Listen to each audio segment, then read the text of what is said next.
I'm Rafe McAdam, and this is British Bits. Midway up the west coast of England can be found the town of Liverpool, home of the world-famous rock legends, the Beatles. Liverpool is a city of light and sound, both trapped in the past and heading like a bullet train toward the future. As one would imagine, a cottage industry has sprung up around remembering the Beatles and their collective effect on music, and as one walks the streets of Liverpool and sees the memorabilia and the sights, one gets a true idea of what it was like to be one of the Beatles. Or one sees where the Beatles would have gigs, and one thinks what it must be like to approach the venue with guitar in hand as a fresh-faced Beatle. Truly, one realizes what it must have been like, and one sees where one would come up with such songs as Eleanor Rigby, All the Lonely People, and Michelle, My Belle, if one lived in Liverpool. But in many ways, Liverpool has a love/hate relationship with the Beatles, and a good half of Liverpool would like to crawl or claw its way out of the Beatles' shadow.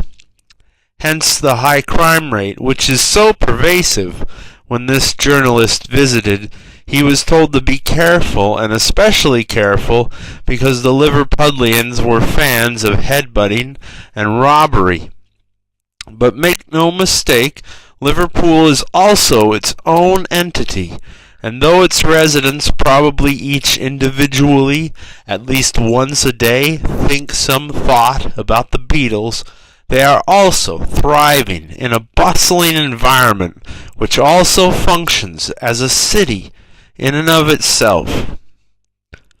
Here then is John Lennon's boyhood home, where you can stand in front here and imagine a young John Lennon indoors playing games with his friends, or out in the front garden playing ball with his father, or indoors again, of course, playing guitar and practicing his music.